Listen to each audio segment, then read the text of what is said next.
All right. Welcome everyone to the February monthly meeting for 350 Wisconsin. Um, we're glad you're here. Folks can see my slides and hear me. Okay, sounds good. Um, so yeah, thanks for joining us. Especially want to welcome folks who are new and folks who are interested in our topic for tonight. I'm a member of the monthly meeting teams that helps organize these meetings. I'm joined by Susan Nossel and then 350 staff member Brittany, who's done most of the work in coordinating tonight's call about data centers and what we can do. So before we get started, we're going to do our usual pause and acknowledgement of where we are. So I'm going to ask everyone to take a moment, take two deep breaths,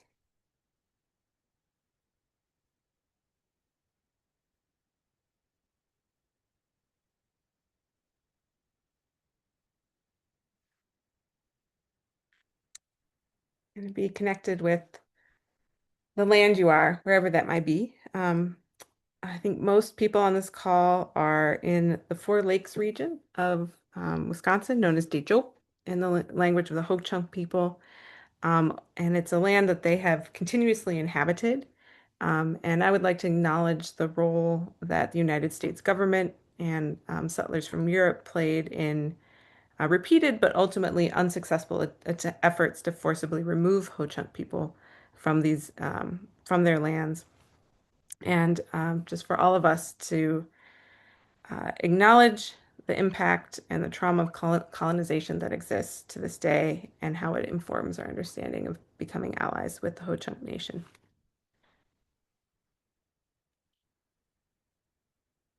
All right. So a quick introduction. I'm guessing many of you have been to some kind of 350 Wisconsin meeting before, but if you haven't, 350 Wisconsin as an organization is mobilizing grassroots power to change hearts and minds, laws and policies, and all the systems that are around us to make transformational progress towards environmental justice and solving the climate crisis. You'll hear at the end of the meeting about a lot of the different ways you can get involved, different teams and campaigns that are happening. So stick around for that. If you can't and you're new and you want to learn more, just drop your name in the chat so uh, someone from the organization can reach out and connect with you and help you find where you might most want to contribute your time and energy to the organization. So uh, tonight's meeting is going to be about data centers. And so I'm going to turn after this, Brittany will give a short kind of introduction. We'll have some speakers, some updates about how to get involved, and then Q&A at the very end of the evening. So with that, I'm going to turn it over to Brittany to take it from here. Thanks, Christina. You can go to the next slide. So if you do not know me, if we haven't met yet, my name is Brittany. I am the organizing director for 350 Wisconsin. I live up in Wausau, so not down in Madison, not in Milwaukee, just a little bit different part of the state. Um, so tonight you'll hear from local leaders across the state who are pushing back against hyperscale data center proposals and learn more about how they've been organizing their own communities.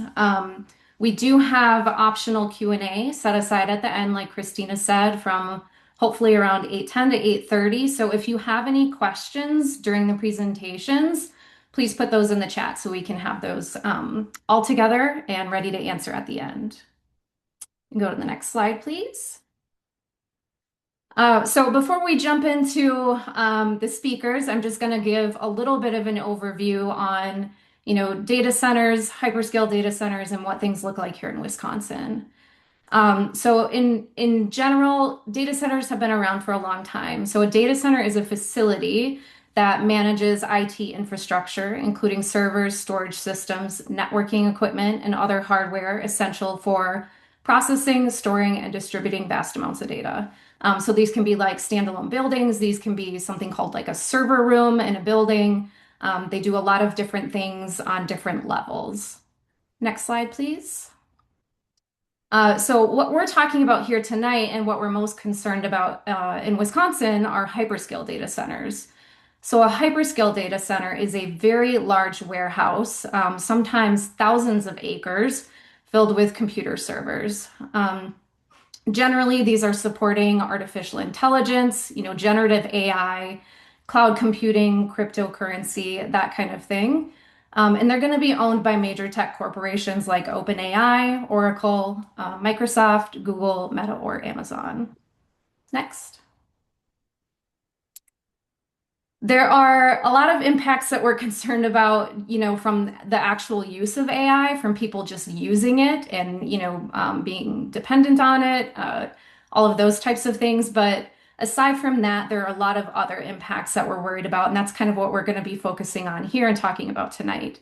So hyperscale data centers use just massive amounts of electricity, and this directly affects our utility bills, grid stability, and our decarbonization goals. Additionally, like I mentioned before, these are typically situated on hundreds and even thousands of acres of land. And these facilities are a threat to farmland, to wetlands, and to potential siting for renewable energy.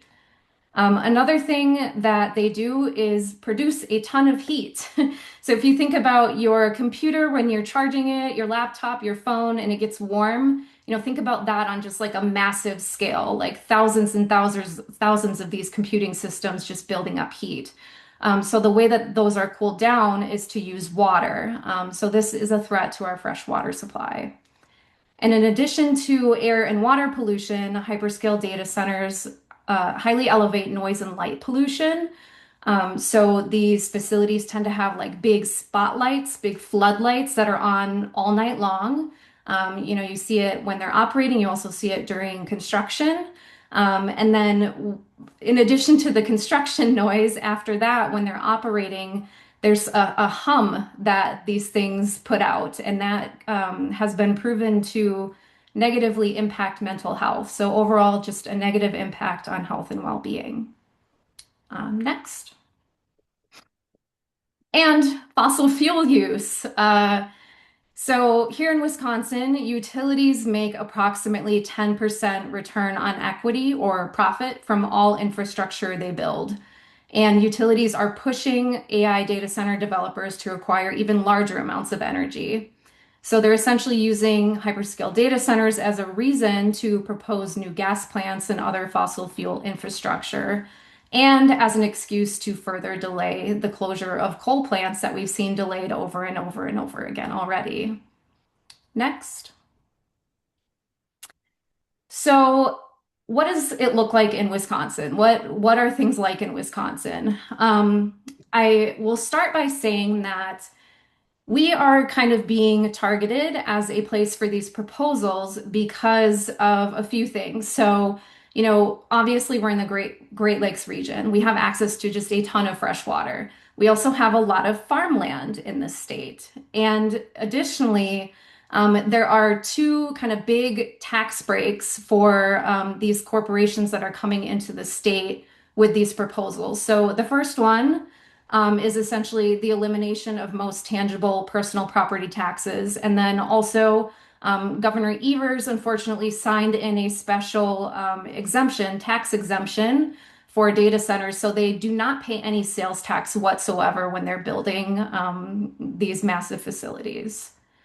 So on the map here, I tried to go for green equals good. So green means that that was a proposal that was successfully canceled or pushed out.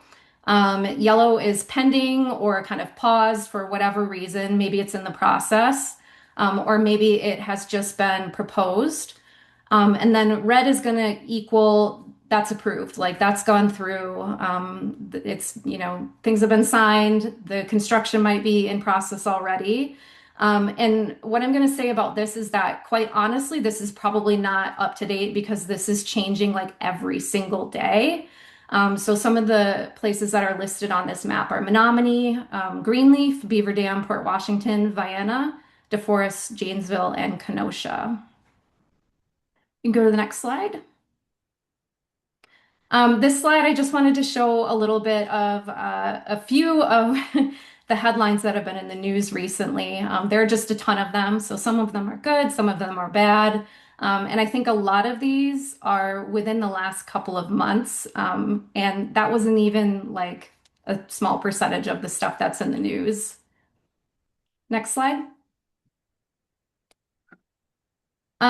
So on top of, the impacts that I talked about, there are a lot of other concerns as far as, what we're worried about as a state, what we are concerned about, these proposals impacting us, as a state. So first, it's really the rapid rate of proposals that we're seeing. So the pace at which these data centers are being proposed really does allow big tech to utilize loopholes and be in the driver's seat when it comes to, moving forward with this. We also see rising energy bills, or will see rising energy bills. So without safeguards in place, households and small businesses could be the ones subsidizing big tech billionaires through higher energy bills. And I know this has been an issue with some of the community leaders that are going to be speaking tonight. Transparency. So we know that proposals are being introduced in private, and these deals are being made behind closed doors without community input, and that is just 100% unacceptable. And then the last thing I have on here as is accountability. So right now, as we speak, actually tomorrow there are some hearings I'll talk about a little bit later. There's a case in front of the PSC that will determine how much very large customers like data centers will pay for their electricity and infrastructure. So the current proposal by We Energies. You may have seen in the news, We Energies wants data centers to pay.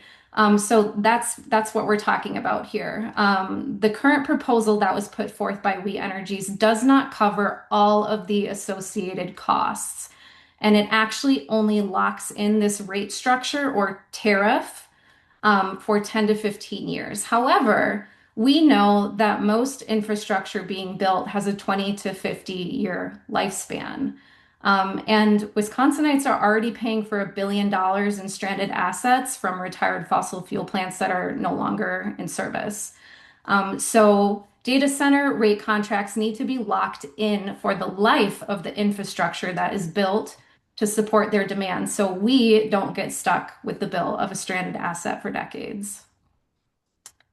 Um, and with that, I am going to introduce the first speaker that we have tonight.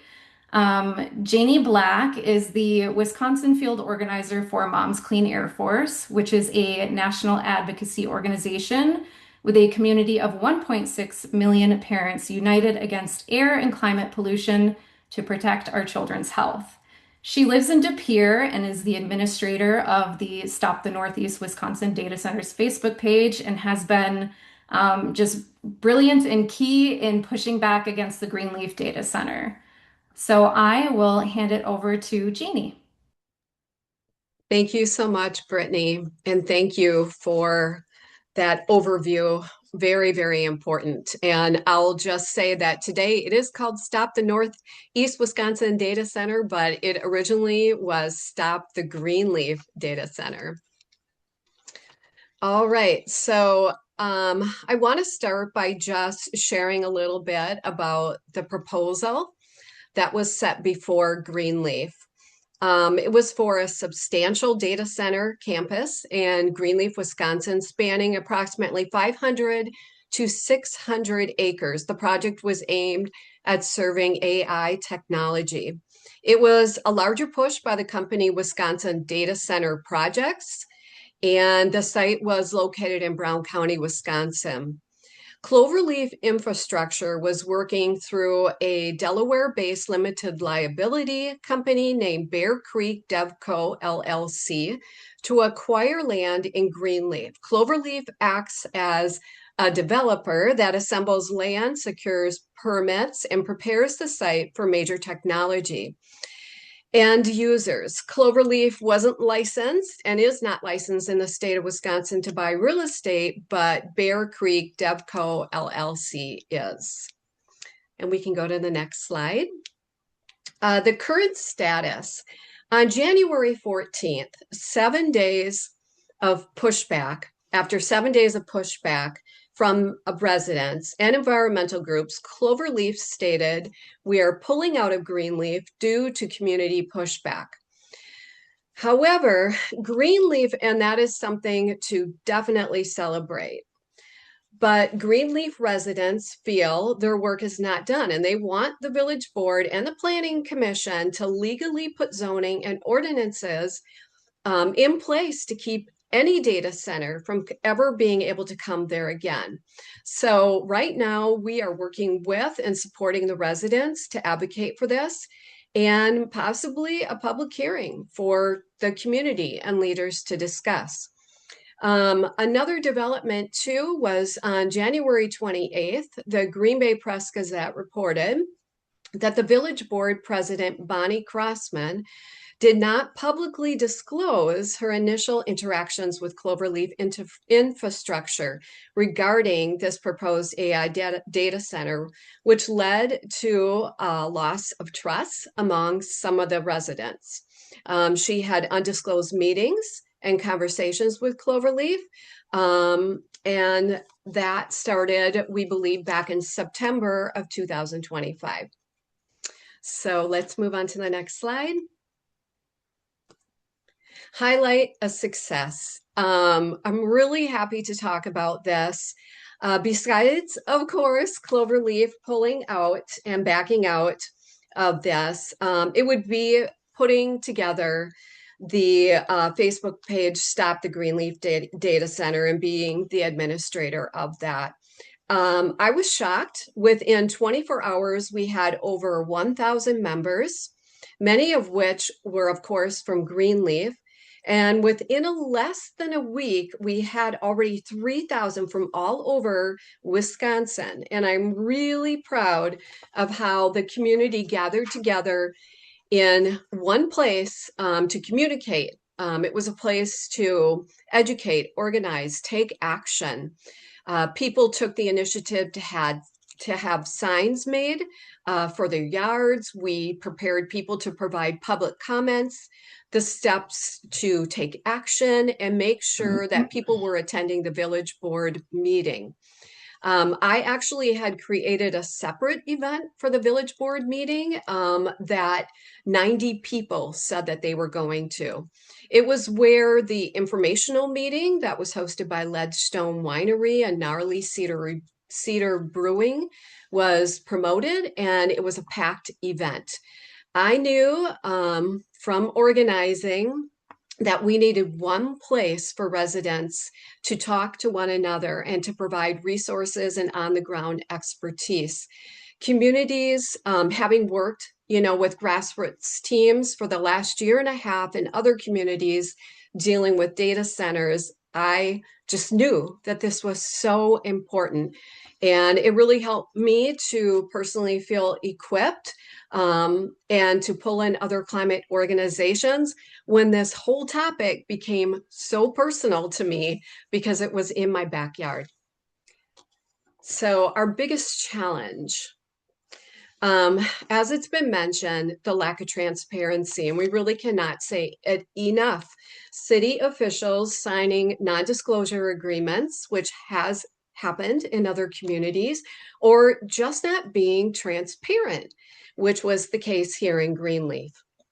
Moving quickly is so important, but if we don't know what's happening in our own backyards, how can we? Hiding under fake names, not being transparent about who you are buying, who's buying the land, all the questions that the residents had.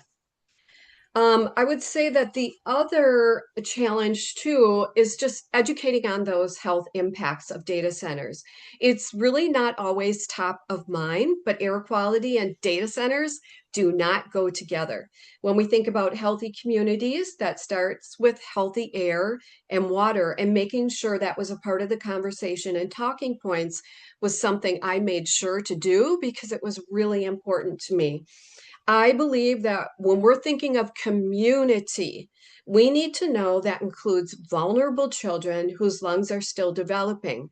It also includes our disabled community that makes them more vulnerable to bad air quality. As a mom who has a daughter with multiple sclerosis and a son with asthma, whose health is, they're both impacted by air pollution caused by fossil fuels, natural gas, methane. The work community needs to include everyone. So we move on to the next slide. So my advice to others is through this experience is know your local leaders. Right now, every community in Wisconsin should be being proactive. Email or call your village board, your city council, your mayor. Ask them to not sign non-disclosure agreements. Share your concerns about data centers. Ask them right now to be proactive about creating zoning and ordinances to protect your community.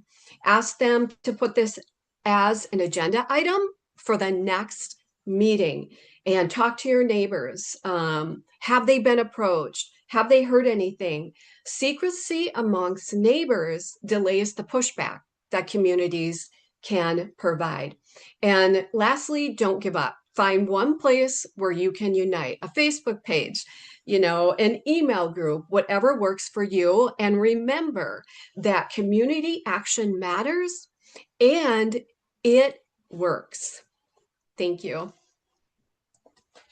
Thanks, Janie. All right, Christina, you can go to the next slide. And just a reminder, if anybody has any questions, feel free to put those in the chat.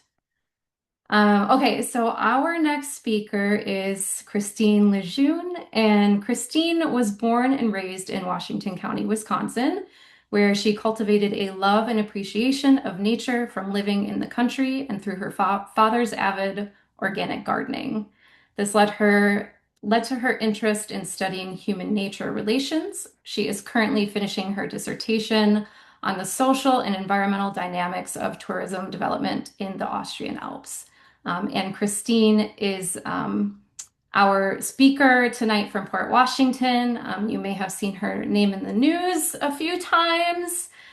So I will turn it over to Christine. And Christine, if you can just prompt when you're ready to go to the next slide so Christina knows. Wonderful. Thank you, Brittany. Thank you, everyone, for being here. I appreciate your presence this evening.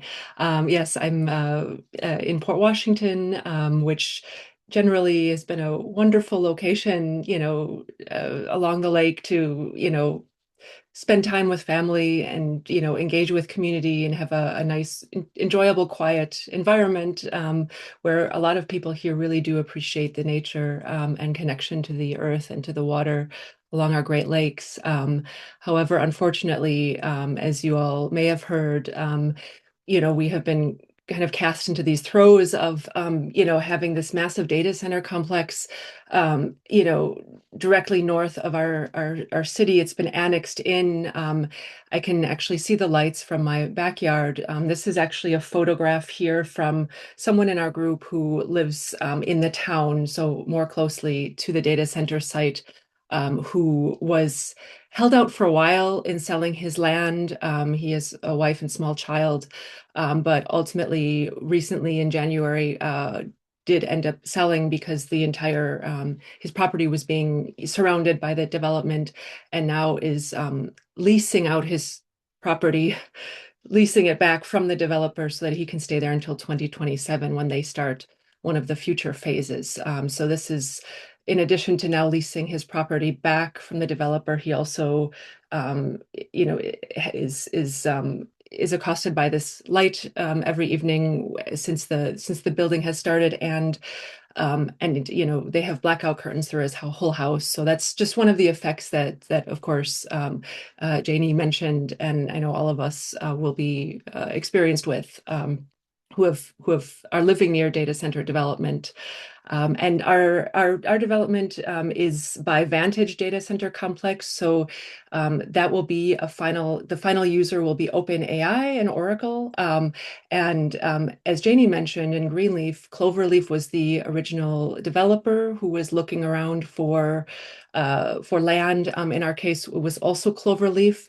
It was Red Granite LLC, DevCo LLC. So, these DevCos, we've actually found out in our group from researching the real estate arm of Cloverleaf, which is the one data center developer who's been really active in our areas and in the northeastern part of the state. They have a way of naming their real estate arm with DevCo. So there's, Bear Creek DevCo, as Jayne mentioned, Red Granite, there's a Whitetail DevCo. So that would be something as well to keep your eye on if you are looking at land sales in your area and see one of these DevCos moving in. That would just be something to keep in mind. But yes, Vantage Data Centers is now the company that took over after Cloverleaf passed it on from Cloverleaf to Vantage Data Centers. It's a multinational, multi-billion-dollar corporation with data center projects, tech projects on 5 different continents. So clearly, this Port Washington development is just one of many worldwide. Initially, the development was slated for $7 billion, and now that's been increased to $15 billion. So apparently $15 billion will be poured into this development in multiple phases. So originally it was phase 1 and 2, and now more recently there's also been discussion about phase 3. So phase 1 entails 4 data center buildings. Phase 2 will entail about 6 to 8 data center buildings, and then the third phase will entail more. So there are multiple phases, and I have a photo of it here, a sort of ceremonial breaking just recently on December 17th of last year. And currently they have started moving dirt, prepping the ground, so that you can see kind of, movement there. They've have a fencing all around it. And I'll show you a few slides later on of that, what it looks like. Next slide, please. So looking at, this is a map that someone also in our group drew up that we were discussing recently. So you can see, it might be a little bit difficult to see, but you can kind of see that yellow on the left map, the yellow area by I-43, kind of below that green line, that is the entire kind of data center development land that's currently been purchased and annexed, and they're attempting to purchase a few more of those sites, a bit more of the land, all the way up to that green line. And then you can see on the right hand map kind of an overlay of the data center site with the rest of Port Washington. So to kind of, for comparison, give a little bit of a comparison of the massive size of this data center development, which is almost 2,000 acres. And so that's been a huge concern as well. And next slide, please, with some of the. So, and this was just from a rough, these are just rough Google map values to give you an idea of that. The city of Port Washington is about 5.82 square miles of land.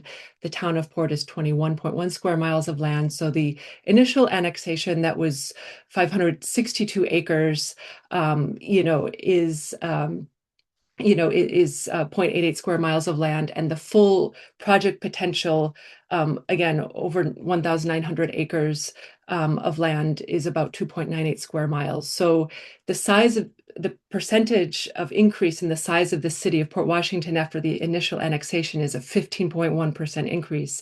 And then if they fully expand to their potential intended annexation, it would increase the size of the city of Port Washington by 51.28%. I mean, half the size of the current city limits. And actually, it was interesting. Our group has submitted a number of open records requests and we did, receive correspondence, observe correspondence from one of the Vantage representatives who himself was surprised. They were looking at a map and working on a map to present of the data center site. And the representative himself was surprised by the size of the development in comparison to the city. He asked, why is this so large? Why does this look so large? Why does this dwarf the rest of the city? And then his second comment was, why does this look so brown? Well, it was farmland. That's why it's brown. So that just shows the major disconnect to the land, to the space that representatives from these companies have. To them, it's just a mere site to enact, to activate this infrastructure and get this project going. And so Google Maps estimates that it will take about 11 to 13 minutes to drive around the full project land. So if you're in town, might want to give that a try. Look at the map. Next slide, please. And there have been people who've been posting videos. This was from one just yesterday of someone heading north on I-43 just along one side of the data center site.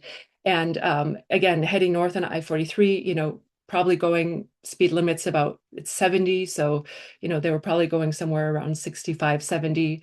And so, quite fast, but it took them 1 minute and 21 seconds to film the entire length of just one side of the data center.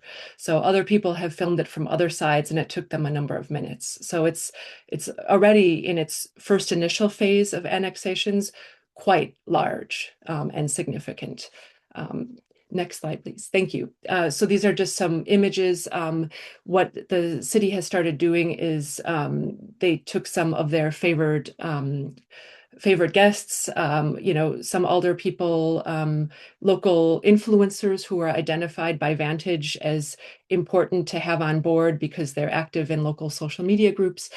So they actually, sorry, apologize.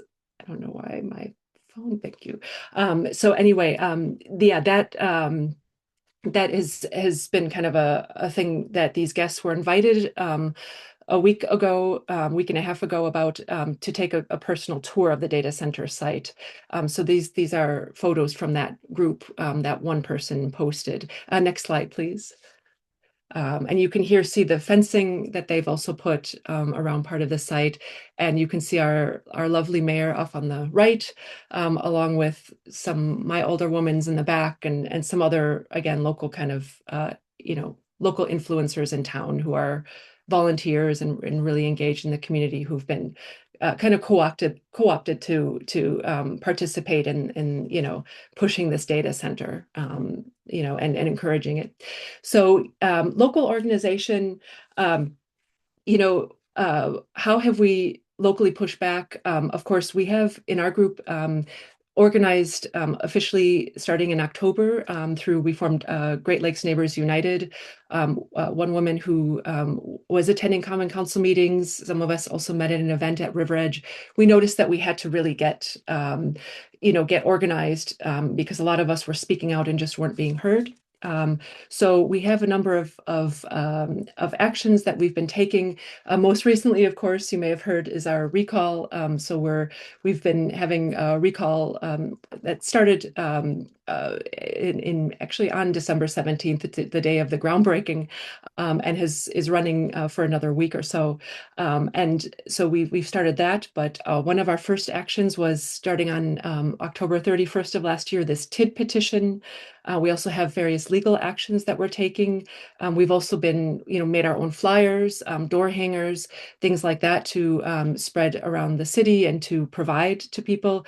We've also been very active in posting on, social media, and also in sharing information with the community through press releases, and also attempting to get as much media coverage as possible, and also maintaining visibility at Common Council meetings, as well as inspiring people to become involved in local politics. So this has also gotten some people frustrated and really aware of the fact that they need to become more involved and step up to pay attention to local politics. So next slide, please. Thank you. Yes, so what are some of the successes that we're proud of? Here again is our TID petition. So against the tax incremental district, we got a petition with enough signatures in early November that community members signed. That is a direct legislation petitions that places a referendum on the ballot in April for a cap on tax incremental district financing over $10 million. And this is about a week and a half ago or so, the end of January, we had a lawsuit that was filed by a member of the Milwaukee 7 business group, the Metropolitan Milwaukee Association of Commerce, and they're protesting had a lawsuit started against our referendum, which we kind of see as a win to see that hey, we're pushing back and we're not going to give up. And so that's something that apparently, isn't liked by the greater business community. And then on the left-hand side, you can also see recently we had an event last week at River Edge Nature Center. So we're helping to co-sponsor events along with some wonderful other organizations as well. So we've networking with other organizations as well is something we're very proud of. Also, just the work that our group has been doing in its short time of existence. And we did finally submit our final documents for 501c3 status today. So that will hopefully go through it was a lot of work, but we got it through. So it was a long time coming. One of the biggest challenges, I would say at this point right now, and people from Beaver Dam maybe can speak to this as well, is now that dirt has started moving on the site, keeping people motivated, keeping the hope alive that this can still be stopped, and that we still have actions that can be taken. We still have agency to take steps to either halt this, pause this, or stop it altogether. And we are working on trying to fight the 24/7 construction request that our mayor granted to Vantage on November 20th. And we are also now moving forward as well, looking towards a sort of citizen monitoring program where people who are noticing effects from the data center can consistently monitor those effects, also effects and things like air quality longer term. So we are also going to be setting up a longer term monitoring system for that. And then finally, I would say what advice, that we could give, kind of the same as what Jayne mentioned, and I'm sure Blaine will have similar advice as well, is to act as early as possible, to speak out, to speak with your neighbors, keep an eye on land that you may be hearing about being sold. Again, those devcos, in the case of Cloverleaf, they always tend to have devco and some sort of nature name associated, red granite, whitetail, Bear Creek, devco. So that was a pattern we noticed. And again, with Jayne, that was a real great success in Greenleaf because they were aware very early on, organized, and were able to very quickly get Cloverleaf out of there and make everyone aware of what was happening. And I know Blaine can also definitely speak to the work he's been doing on looking at local zoning and ordinances, as Jayne mentioned too. Local communities really have to protect ourselves because we haven't seen any sort of action taken at the state or national level. So it's really up to us to try to do as much as we can preemptively along those lines. So, and I just want to give a short plug to our event this Wednesday evening. We are having a free informational kind of educational event in Port Washington with a number of really great speakers, from very different backgrounds who can speak to various aspects of the data center. So please feel free to come and to register for that. It's free. It's at the banquet hall right off of exit 100 on I-43. So yeah, that will be a great networking and community event as well. Thank you. Thank you so much, Christine. And I put a link in the chat if anybody is in the Port Washington area and wants to join that event on Wednesday. You can click that link and register.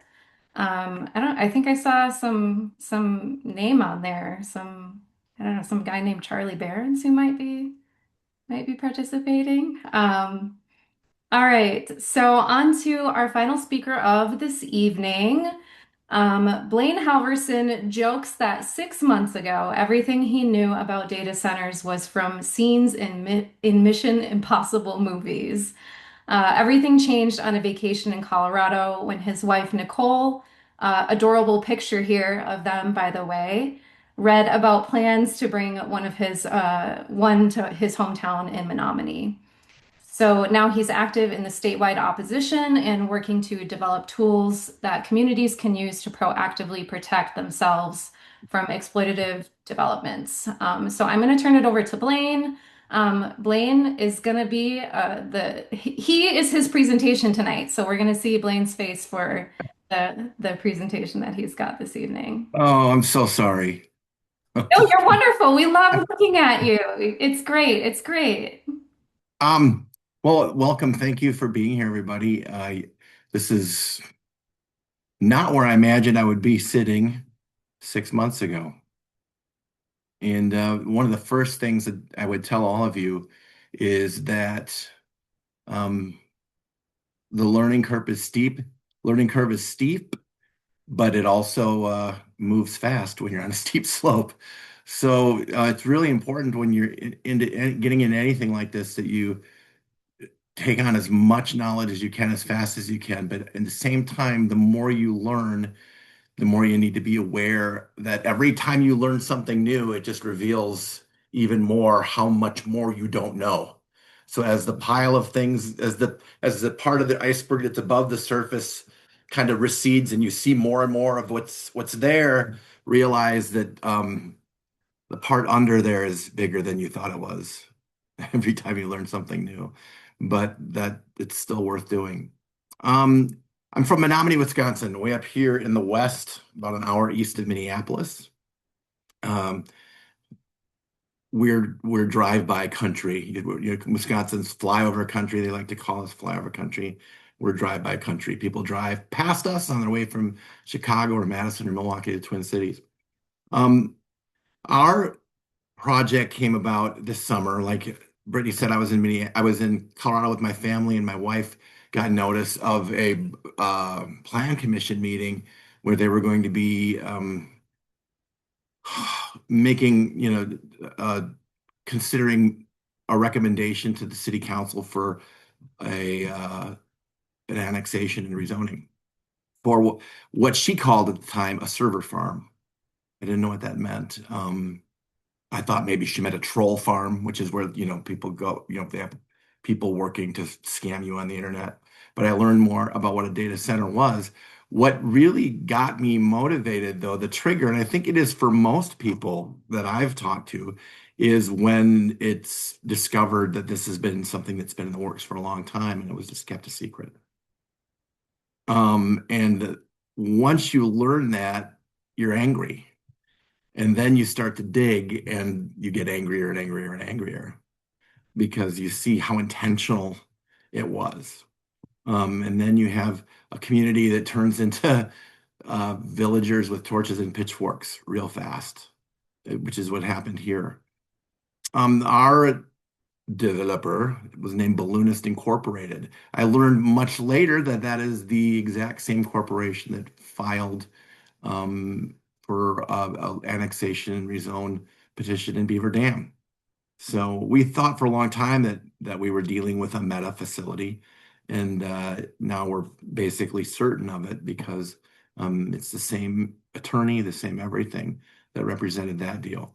They were going to build a 300 megawatt hyperscale facility just outside of city limits on land that was annexed from a township that had a handshake agreement with the city of Menomonie already from a couple years earlier to co-develop the piece of property that the city just decided to take. Which is another thing that angered me in the beginning, is this notion that, well, we're the city, we get to annex, and not take into consideration your neighbors. Because the fact of the matter is the residents, the majority of the residents who live within a half a mile or a mile of the data center are in that township, not in the city of Menomonie. There's a $1.7 billion project, which by all accounts that I've heard would likely have been the largest or could still be. But I think we're making progress there. $1.7 billion project, which would be the largest, most expensive building project in the history of the Chippewa Valley. The secrecy started with NDAs, and someone was able to get at them because here's something it's important to know. An NDA for a city official is really symbolic. And lots of them like to abide by the NDA that they've signed, but it really has no legal strength in the sense that if you ask for the NDA through an open records request, they have to give it to you. Now, the person who signed it can still probably be held legally responsible for if he or she divulges information intentionally. But we discovered that NDAs were signed in February of 2024 by our city administrator and our public works director. And that was it at the time. It's pretty clear to me that the mayor knew what was going on, and whether it was implicit or explicit, went along with it, right? Just kind of let the other guy sign the NDA and then just kind of pretended not to know. I don't know that for sure, but our city administrator used to be the chief of police, and from my experience with him, he is very much a chain of command type of person, which means I don't believe he would have acted alone without being given that directive.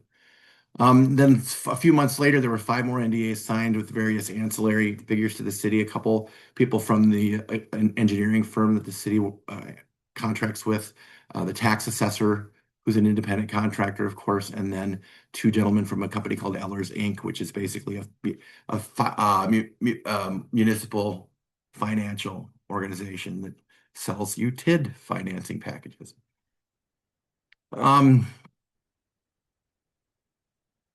Organization happened fairly quickly after the annexation and rezoning hearing because it was an incredible turnout of people who spoke massively against it, and only a handful of people who spoke for it. And yet they went ahead and did it. And one of the most ridiculous things I've ever heard a public official say was when 2 of our folks on the city council said, "Hey, we don't need to make a decision on this tonight, do we? Like, we don't have a deadline, like we're not statutorily obligated to deal with this for how long." And they were told, this was on August 5th, they were told, I think October 18th was their deadline. And a couple people on the board and the council said, "Well, what are we going to know a month from now that we don't know now?" Well, you're going to know what you didn't know now, a lot of it. So why don't you take the time? But they chose not to. And that angered people. And all of a sudden, we had a Facebook group with 100, and then 200, and then 300. And then in late August, we had our first meeting, and we had 50 people there and some reporters. And the mayor showed up rallying us, being our hero. And I think we all kind of bought into it. But I think that it was kind of showy. I think he probably was supportive of it, but now got to panic when he saw how people were reacting to it. And within a few weeks of that, what happened next was, for some reason, the Alt National Park organization picked up a story about us and ran it on their page, and we went viral. And all of a sudden, we went from 1,000 people in our group to 10,000 in the space of a couple of days, which created a challenge of its own. Because, not everyone who's joining in a wave like that is there for good reasons, right? Some are there to just cause trouble and be difficult, make it a problem, make it confusing. But it still gave us a level of momentum that actually has some great story implications later here. But within a couple of weeks, our mayor surprised everyone at the end of a city council meeting when he announced that he had sent a letter to Balloonist saying that he was not interested in negotiating a TID at this time. And then he told us all, so the data center is officially on pause. And that is when a lot of people took a big breath and said, "Oh, it's over." But a lot of us who are kind of trying to lead the group said, we can't think that way. We have to think in terms of, I mean, because there's no such thing as an official pause that a mayor can just pronounce. It's not a thing. Even if he had incense, he's not allowed to do that. But he did. And one thing I'll always tell people is I think part of what has saved us some of the headaches that other have gone through is that none of our council members signed NDAs. None of them were even approached to sign NDAs. And they weren't even made aware of the existence of Balloonist until a full year after the city administrator and public works director signed NDAs. So they were finding out a lot of things with us in real time, but they were being held responsible by a lot of the public. So in those early days of organizing, the tact that I took was to sit down with council members, as many as I could, one-on-one. I was an angry villager at first too. I had a torch too. But I just realized that that's not going to help us. And that wasn't a popular opinion. And for some people in our group, it still isn't a popular opinion to take that approach. But I think it was an important step for me in working forward on this. We worked hard to collect petitions, signatures. I'm not sure how effective or important that turned out to be, but it made us feel like we were accomplishing something. It gave us a sense of a shared direction. It gave us some kind of purpose. And we would organize to turn out at meetings. It was kind of rudimentary, just a lot of activated, upset people showing up. We didn't really have any seasoned organizers in the group, and we still don't. Like we're learning on the fly. The action to connect with council members was meant to be non-threatening. It was very much trying to come at it from the assumption. Well, have you ever heard the phrase "never attribute to malice what can be equally attributed to stupidity"? I prefer to say to naivete, because one of the most dangerous ways to be naive is to be naive about how little you know about something. And I think that's what we were dealing with. And by not approaching them and making them defensive, I was able to build relationships pretty quickly and get a lot of information to the point where within a month or so, I was at a town hall meeting for one of them who was asked what the city has been communicating to her. And she said, the city hasn't been communicating anything to me. She said, everything I've been learning from him. And she pointed at me. So those relationships will go a long way to serve you. This is kind of a mix and match of everything kind of flows together for me. I apologize for that, but it's all kind of one big connected thing. We organize speakers at important meetings rather than just letting people do it on their own. We, of course, let people do whatever you're going to do. But if we could organize them, if we could get 10 people to give a 30-second statement that just supported the thing so we could get more people across, we did. If there were multiple points that we wanted to make, we had different people making different points, right? So it was getting covered in an efficient way that let more people be involved.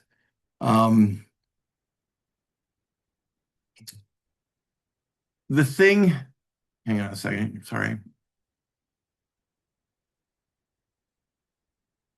A big turning point for us was when we started to connect with other people. I had a call in early October from Carrie in Port Washington. She had just texted me from having joined our group on Facebook and asked if we could talk. And we spent about an hour and a half on the phone the first time talking about how to get your group started, and that all that matters is to take action. If you don't feel like you know what to do, then do something and find other people who want to do something. And before long, they were blowing our minds with the level of sophistication with which they seemed to be operating. And it was very inspiring. And then that led to me being made aware of a signal chat for the state of people from all over the state connecting. And all of a sudden, living in the west part of the state, and the state feels enormous, it felt like a neighborhood to me. with people who were going through the same thing I was. The difference was that each of us had a different story, slightly different, that we could learn from, but enough of it was the same that we started to see the playbook, right? We started to see what was happening and how insidious it was and how intentional it was. And we started to realize that if we can do that, it's like in a football game. What these developers want to do is they want to get their pro team out on the field without you even knowing they're out there, right? And they want to get the city secret keepers to carry that ball all the way down to the 10-yard line before anyone knows they're there, right? And then you quick run your defense out on the field, but you can't stop them because you have no plan and you don't know theirs. But when you learn the plan, you can start to stop them. And I feel like the tide is starting to turn because of that. I really do.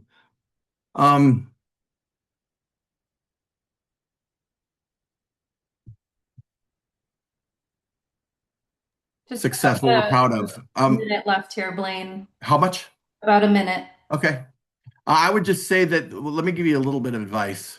Number one, find people who know what to do, who've done it, who've learned, and learn from them. Be intentional about getting ahead of the game in any community nearby and treat your region as a neighborhood, right? We're trying to stop the one in Menomonie and we think we're going to succeed, but that doesn't mean it's not going to pop up in Rice Lake or Chippewa Falls or Hudson next.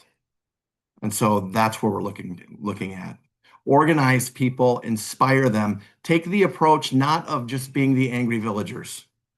Okay, it's easy to be there, but we got to move past that at some point and figure out how we can do what isn't being done well in this country right now, which is collaborating calmly, listening to each other. I think that the communities who figure out for the leaders and the citizens to talk and listen to each other are the ones who can avoid the long-lasting emotional damage and trauma that comes from these confrontations. I've been working a lot on just trying to create proactive things for us. We're having a town hall meeting that is going to be, I'll send Brittany the link to it when it comes. It's going to be this Sunday. That's going to involve a panel discussion. It's also going to involve us as a group in Menomonie, putting forth a resolution to our city council for some provisions that we want in our data center ordinance, and then turning our attention to some of the surrounding community leaders who are going to be there and giving them some practical ways to work forward. So, all right, well, thank you. Thanks, Blaine. All right, Christina, you can pull the slides back up.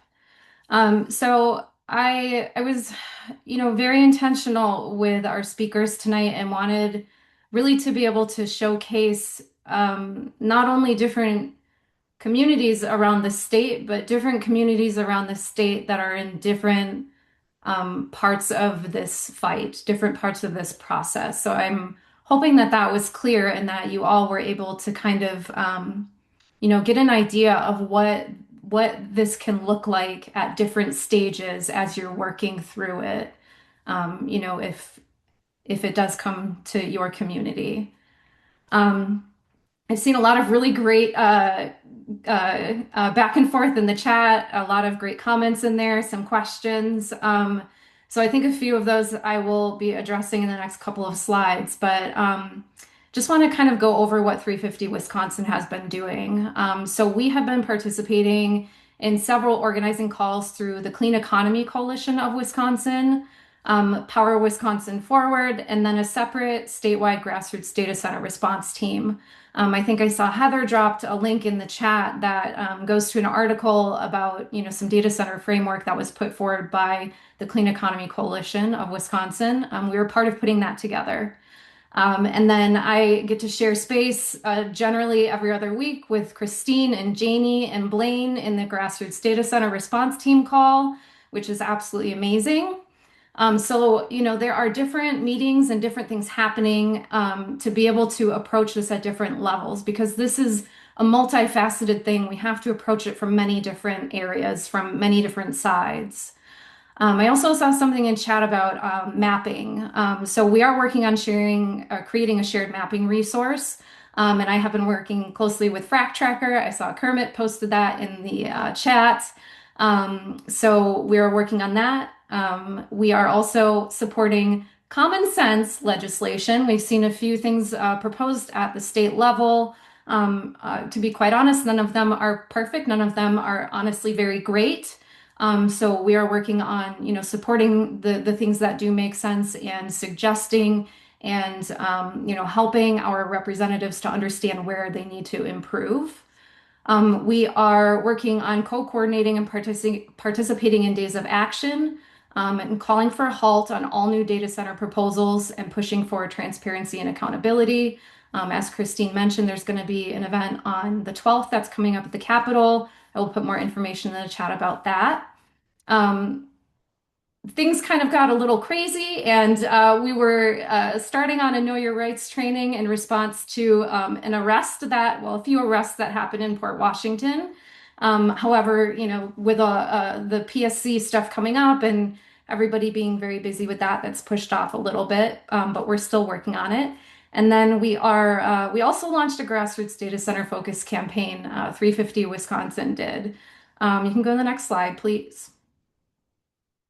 So this campaign, Christine, Jayne, Blaine, and there are a lot of other people around the state who have faced proposals and have self-organized. They've done it wonderfully. And like Blaine was saying, it's not just like we don't want this in our backyard, but we don't want this in anybody's backyard. And we want to be able to help people who are in the same position fight these things and get ahead of these things. So that is what the 350 Wisconsin data center campaign is going to attempt to do. That is our goal.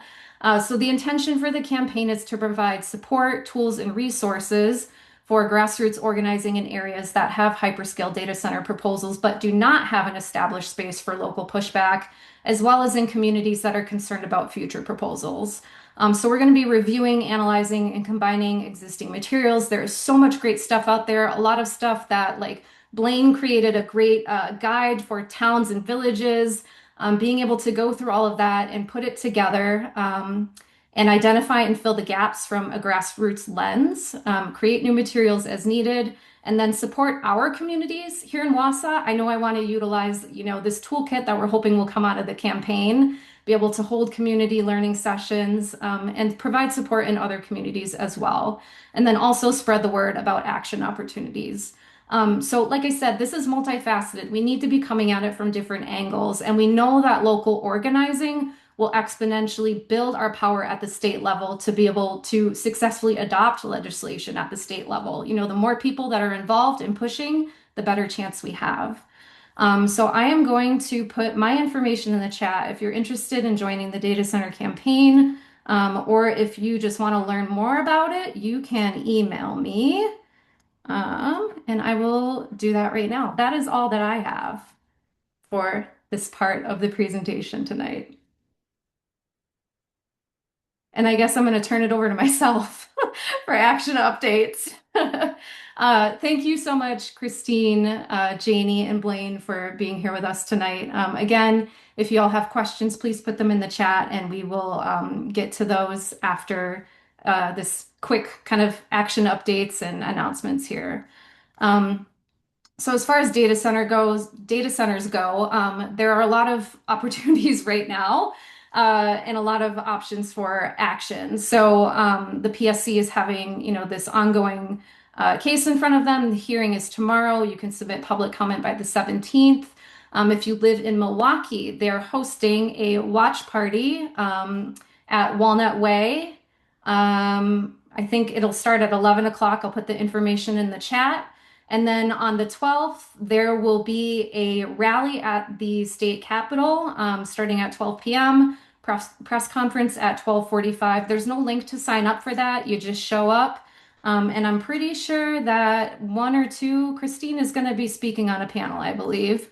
And a couple other people might be as well who were here tonight. I'm not sure what the final speaker list was for that. So I will put that information in the chat and we can go to the next slide. Hi everyone, I'm Kristen Clark, 350 Wisconsin's development manager. I just want to do a super quick announcement to let you know that this year 350 Wisconsin is participating in the Big Share through Community Shares of Wisconsin, along with 70 other nonprofits. It's a day of investing of all the great work that's going on in communities across Wisconsin, and we hope that you save the date and will consider supporting 350 Wisconsin Tuesday, March 3rd, in about 1 month from now, for the big share. Thanks. All right. Hello, everyone. I am Nikki. I'm Director of Volunteer Engagement and Operations, and I am happy to say that we have some upcoming trainings if you would like to get more involved. So, deep canvassing is a method of canvassing that focuses on relationship building and connecting with people. It's a great way to talk to your communities about data centers. It's a great way to talk to anybody about anything, really. And we have part 2 of the series coming next week, and we will be repeating these trainings. And if you have done some deep canvassing, I encourage you to come to part 2, even if you didn't come to part 1, because this second part is all about creating stories and building up those stories and being able to practice some deep canvassing with each other. We also have a climate and democracy power builder training that's really focused on organizing 101 and building up our power, and those are going to be a 3-part series on the following dates on the slide. So we highly encourage you, if you are interested in any of these things, to please attend, and I will put those links in the chat after I am done talking. One thing that doesn't have a slide that is just sort of an aside is that we at 350 Wisconsin are currently hiring for a deputy director. So if you or someone that you know is potentially interested in working with us at 350 Wisconsin, there is a link to our the job description on our website. Next slide. And then we are going to be at the Garden Expo this coming weekend, and we have one single shift left to fill. So if you would like to be our last volunteer to sign up, that would be great. That last shift is on Friday afternoon, and I will put this link in the chat as well. But if you go, you get a free pass for the rest of the day. The Garden Expo is thousands of people come to it every year, and it's a great way for us to get our messaging out there and connect with people in the community. And if you are not volunteering, feel free to stop by our booth and support us. And that is all for me.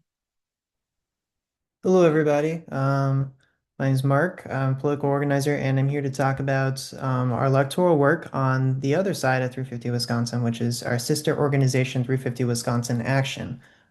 This year, there's going to be very important elections. It's 2026. In addition to the fall elections that everyone has gotten a lot of attention, there's also spring elections, the state Supreme Court race. We have another one, as well as local elections, which will have big impacts on renewable energy siting, data centers, and overall protecting fundamental rights.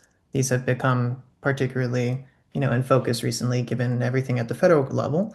So we have 2 upcoming door knocking opportunities. First, that I just want to plug, Saturday of the 21st in DeForest, and then the 28th in Janesville.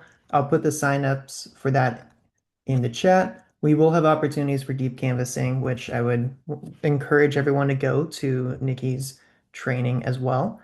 And in order to do that, if you aren't trained, we'll find another opportunity. It can just be standard canvassing as well. And we also are looking for folks for a political action team, folks that can, give advice and help shape our outreach for this upcoming election. The more people on this, the more perspectives we have, the better. So here are the opportunities in the chat, and my email is also on the slide if you have any questions or are interested. Thank you.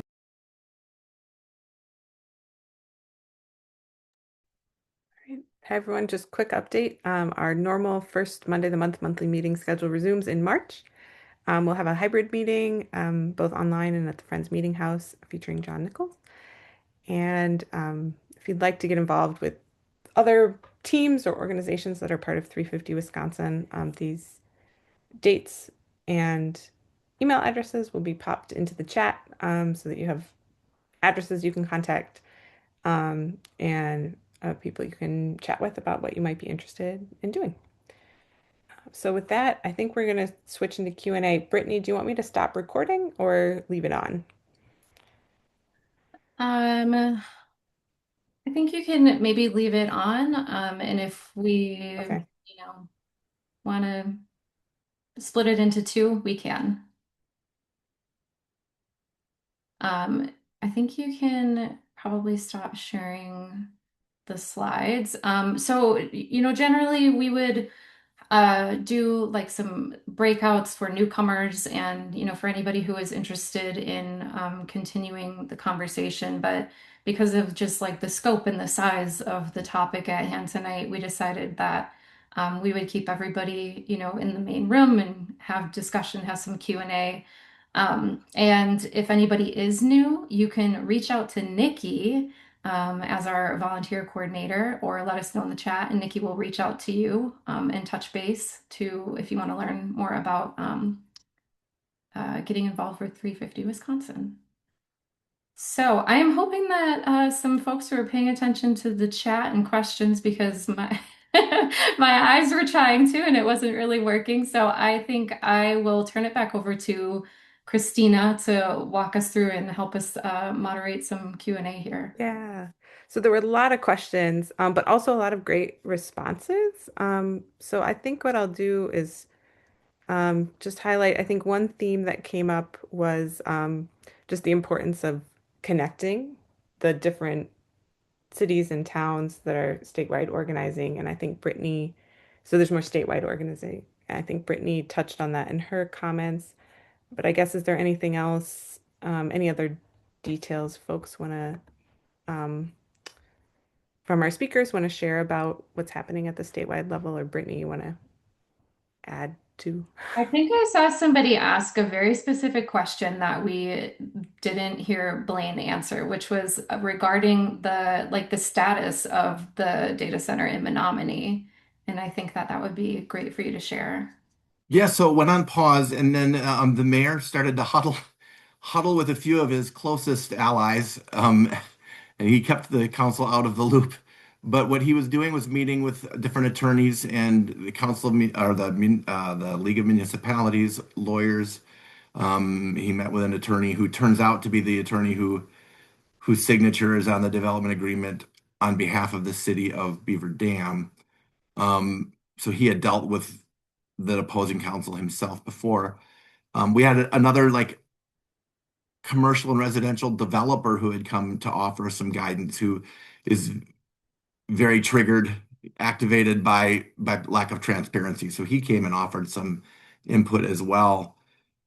But the attorney that I mentioned that had worked with the Beaver Dam people advised that they create a new data center zone, which is kind of counterintuitive to some people, and it caused a lot of confusion here and still does, because it looks like you're welcoming them in. But what you're doing is you're creating a separate zone where they're the only place they're allowed. And then you're creating provisions that have thresholds, that are based on your community's capacity, right? Because here's the thing that people don't recognize. There's a lot of nuance that this is one of the things I think we've all learned, is that when we first start out and we're mad, there's no nuance to any of it, right? None.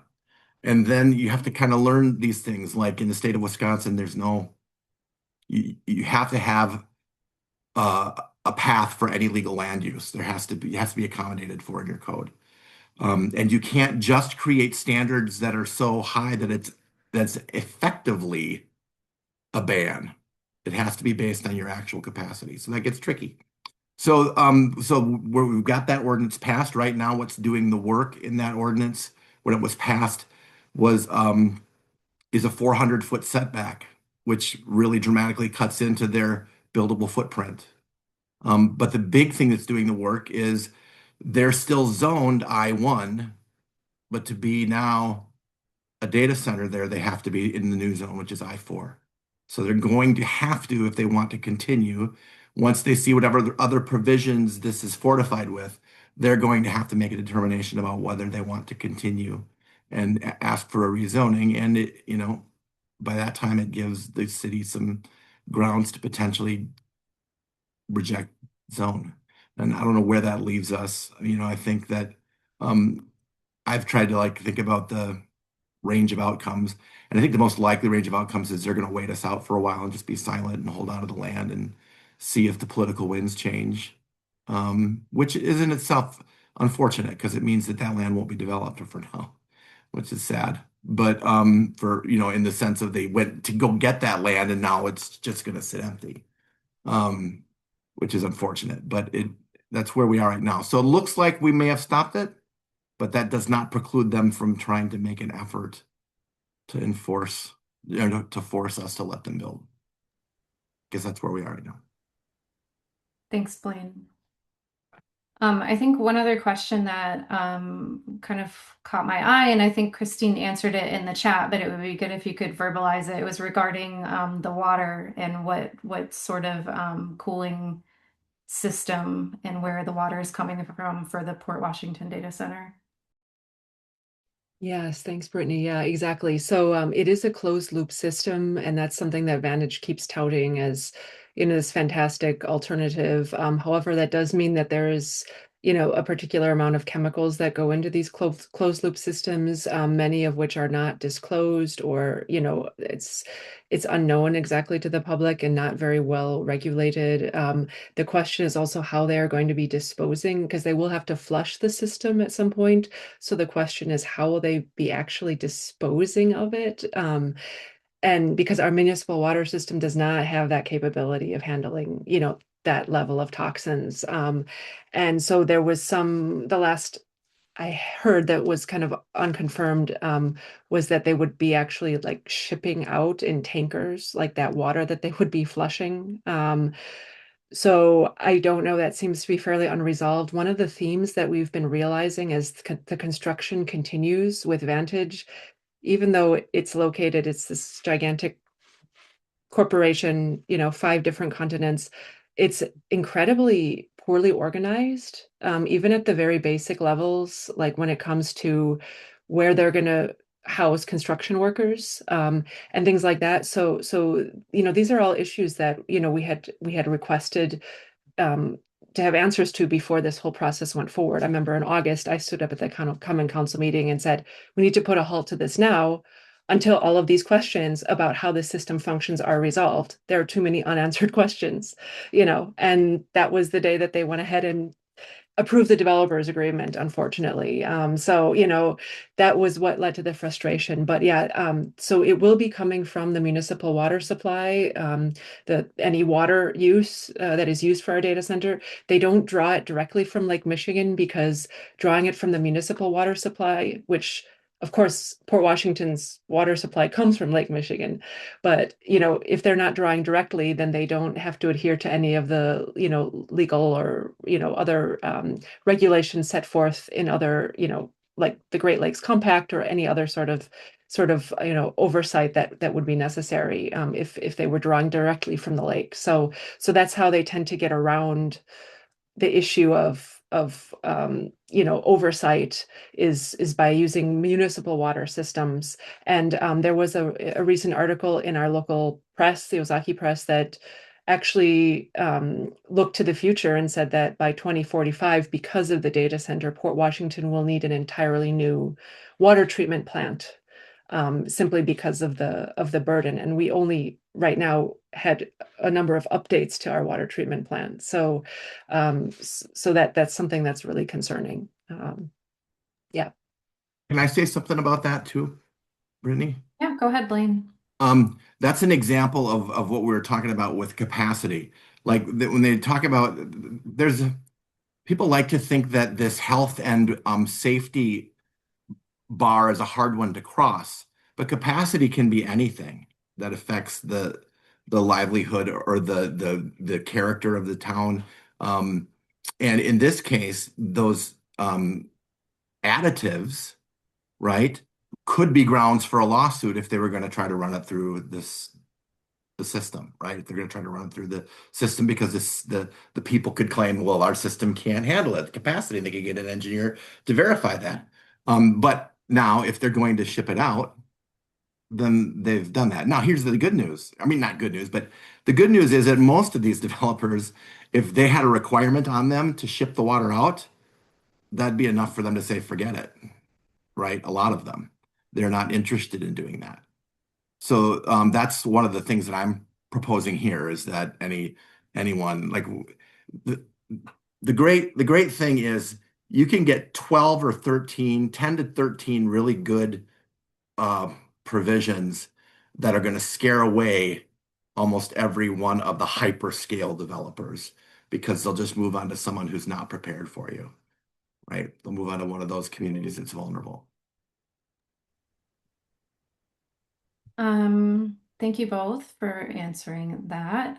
Yes, Steve, I was going to say I saw you raise your hand a couple of times. Do you want to go ahead and ask your question?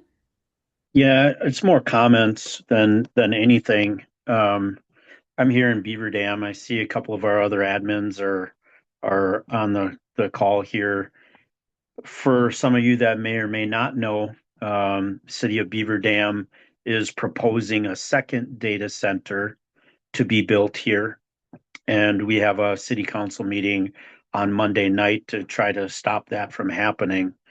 There was some discussion earlier about nuances, and I just kind of wanted to follow up on some of that for communities that are let's say haven't had a data center that maybe people on this meeting are preparing, trying to prepare and be on the lookout for something coming to their community. One of the patterns that I've been seeing, and maybe some of you have seen the same thing, is these are following big projects where the community has had a big referendum where they've spent a lot of money, and these developers are coming in on the heels of these big projects and saying, oh, well, we'll be the savior for you. We will bring all this tax revenue and we will do this and that. And in our case here in Beaver Dam, that's just not the case. It was like a bait and switch for us. City council really didn't understand or understood and just didn't care. I'd like to think it was the former rather than the latter, but yeah, we're going to end up having our taxes raised here because of this TID. And as far as the lawmakers and trying to convince them of and educate them, well, you know, having been down at the Capitol here multiple times over the last few years and seeing that most of these lawmakers already knew and already paved the way for these data centers to come to Wisconsin through the tax credits for the sales tax on the servers and how the one here in Beaver Dam operated and amended the current state law to allow the one here in Beaver Dam. Most of them know what's going on and have had more information and more in just they knew what was coming. They knew some of what this was bringing. So I appreciate you all trying to educate them, and we're sticking up for other people in other communities. There's people scoffing at us here in Beaver Dam saying, well, what are you going to do? There's nothing you can do to stop it. And I guess for our group, our response is, well, that may be true, but we might be helping somebody else to stand up and fight a data center that's coming to their community. And I mean, we just see so many negative consequences to them. I asked the news station today, why do these data centers need so much land? Why is it that they're targeting these communities and targeting all of this farmland, thousands and thousands and thousands of acres of farmland? What is it that we don't know that's going on behind the scenes? Why aren't these data centers being built in big cities and big industrial parks where they have the infrastructure to handle it if these companies walk away, if there is an AI bubble? and the tax revenue just drives up overnight. So there's lots of, you know, I guess good that can come out of meetings like this. We can help each other. So I appreciate what you guys are doing, and I just wanted to comment because they're creeping. These data centers are creeping. They're coming in and saying, "Oh, well, it's only going to be 500 million," and then 6 months into it, they're saying, "Oh, well, now it's going to be a billion. Oh, well, now we're going to have to build a second one." So just be aware that even if you stop it, or even if the one that's being built, that they're going to try to, down the line say, oh, we need another one, or oh, we need to add on, or something of that case, which is personal experience, happening right here in Beaver Dam. So just wanted to share my thoughts on that, and thank you for the time. Thanks, Steve. Yeah, that's really great insight. And if we would have had an entire 2 hours, I would have invited somebody from every single location that's been facing these lately, and just really appreciate you all being here. We're just about out of time. I know there are a couple more questions in the chat. I'm going to put my email in the chat again. If you do have questions that were unanswered, you can email them to me. I will connect with, the speakers or with people who might know the answers to those questions and get back to you. I think I just want to close by saying that I think that there's a thread that's weaving us all together here, right? A commonality that we're seeing is that no matter where you're at in this process, no matter where Blaine is, no matter where Steve is, where Christine is, where Jayne is, they are continuing to move forward and fight these. They're not just stopping, even though, they've said like we've pulled out or we're already building, like they're continuing to fight and to be able to provide insight and support for other communities who will be facing these, because it's going to be coming to other communities, right? We know this. So just know that, in addition to everything that's happening in those communities, everything else that's happening in the communities you don't know about, there are things happening at the county level, at the state level, and, hopefully eventually at the federal level someday. But it's all very connected, and like we all need to just continue to do what we're doing as much as we can, while not burning out, right? Like this is so easy to burn out on. Yeah, you're not facing this alone if this comes up in your community. There are a whole bunch of people behind you and a lot of resources and support to be able to move forward with that. And yes, take care of yourself, rest, take a break, turn off social media, shut your phone off, like, go out in the woods for a while, go hang out in the snow, take a break if you need to, and then get back at it when you can. Thank you all so much for being here tonight. Like I said, if you have any questions, feel free to reach out to me, and we will get this recording up and sent out as soon as we can. Thank you again, everyone. Have a good night. Thank you.